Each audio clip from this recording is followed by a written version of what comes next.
Hi, Joe's 10th of July 2014. You are currently in Harry's house off the Stansted Airport to get onto a plane to Austria. Specifically this, with Lukas, David and Harry.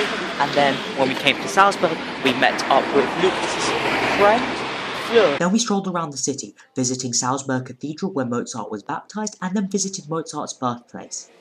We finished the day off at what TripAdvisor calls the outstanding beer garden, before heading back to Lucas's aunt's house where we were greeted with spaghetti bolognese, cake, and a fantastic room to stay in.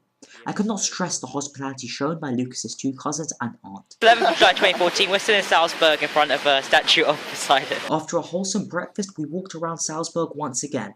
This time, however, we crossed the river to reach the Mirabell Palace with its gorgeous gardens and then stumbled across the birthplace of Christian Doppler, who came up with the Doppler effect. And right next to where Christian Doppler was born is where Mozart used to live. We then went to a shop where they sell Mozart Kugels, a chocolate ball-shaped confectionery that Salzburg is known for.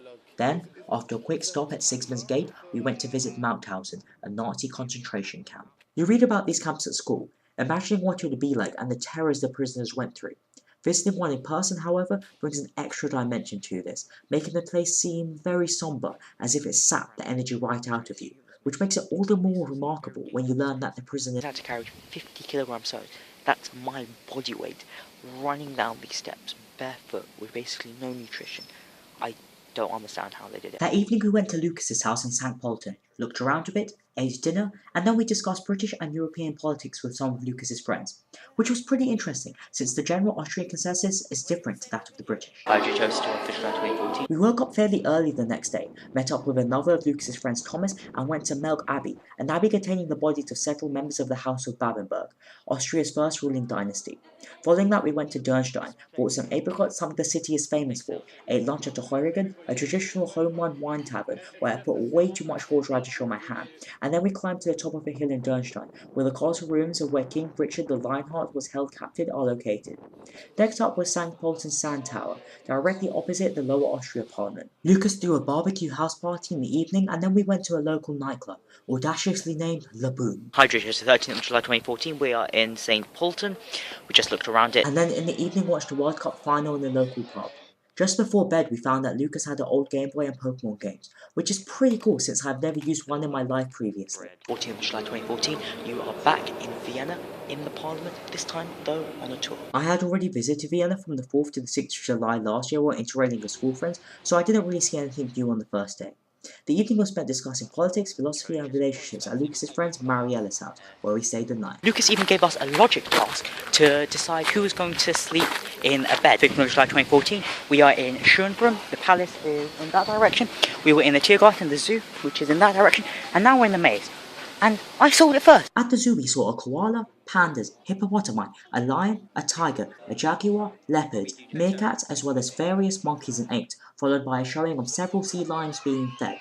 We also saw two species of penguins, a polar bear, a black bear, this picturesque view of Vienna, a lynx, a wolf, elephants, lots of different bird species from small to big, along with giraffes, tortoises, zebras, many members of the Bovidae family. Then we went to the aquarium area where we saw lots of different species of fish, as well as jellyfish, turtles, snakes, a lobster, a giant snail, a tiny frog, a crocodile, and bats. Hydrotoast Wednesday, 6th of July 2014. You are now in Bratislava, Slovakia, in the new town, and then over there is the old town, which is very similar to Budapest. In fact, you have the new town, the old town connected by a bridge.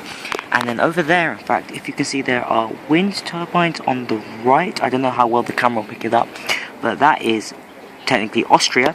And then if you go even further past the wind turbines, there is Hungary. We proceeded to walk around the city for a couple of hours with another of Lucas's friends, Zoltan, seeing all of the major tourist attractions including the Bratislava Castle, Parliament, the Blue Church, the Vauxhall Square, and the Presidential Palace. Then we took a flight back to London. Finally, in Stansted, on my way home. Last year, in my thoughts from Vienna, I talked about the history of Austria and the pursuit of knowledge. For Berlin, I discussed the importance of memorials, much like Mauthausen. For Budapest, Prague, and Amsterdam, I rambled on about friendship, remarkability, and general thoughts respectively. Which, to be honest, doesn't leave much to desire, and that's just it. I've constantly been comparing this trip to Interrailing, which is an unfair comparison. Yes, I had visited Austria, specifically Vienna before, and yes, Bratislava is almost identical to Budapest, but 1. I hadn't gone with Petreans, 2. I know more about the history and politics of Central Europe, and finally 3. Last year I stayed in hostels, this year with a native, giving it more of an authentic feeling, in the sense that it felt more like a home than a holiday, all thanks to Lucas's great hosting skills. So my thoughts from Austria would have to be that it's remarkable to gain such good friends within just a year.